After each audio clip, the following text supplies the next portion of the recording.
Well, you can probably see and hear a very passionate protest taking place outside the Royal Courts of Justice right now. There's around 30 to 40 people with banners saying hashtag stop the flight. And we've actually been hearing chants of no, no, stop Rwanda. There is quite a heavy police presence here as well. And there has been tension between two different groups of people here. One over this side of the road saying that this was the right way to deal with refugees and migrants. Obviously, the other side very passionately saying that this is against the migrants' human rights. So quite tense scenes here at the High Court. And this is happening because there is a double legal challenge taking place today against a judge's decision on Friday not to stop tomorrow's first flight from the UK to Rwanda. So this morning was the appeal to that decision that was made on Friday, and this afternoon we're going to hear a new case brought by Asylum Aid. That is a charity that supports those seeking asylum. That is listed for this afternoon, so it's not clear yet whether this afternoon's case will be similar to the one that we heard on Friday, but we will find out in a few hours. But court began this morning.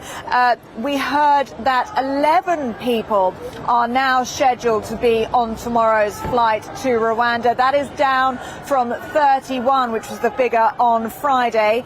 The judge even referenced the Times newspaper today, which suggests that it could now actually be in single figures, the people aboard that flight, but there's no clarification on that. But this was a last-ditch attempt by lawyers to get this flight grounded tomorrow, and their arguments were the same as Friday. They said that the Rwanda plan is unfair, it's unsafe, and it's unlawful. And Reza Hussein, who was the lawyer representing two people at risk of removal as well as three organisations, he challenged the policy, and he mentioned the fact that he wanted the full judicial review. He wanted that to be waited for before any decision was made on flights. He actually raised the idea of money, and he said, imagine sending people on a flight tomorrow and then the full judicial review about the Rwanda policy happens next month, and you have to bring all those people back.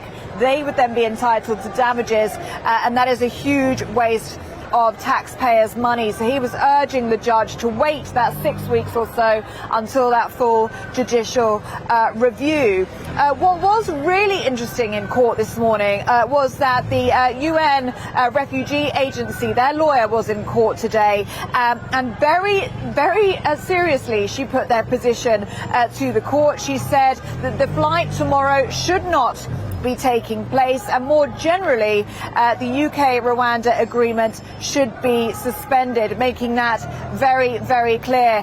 Finally, we heard from lawyers for the Home Office.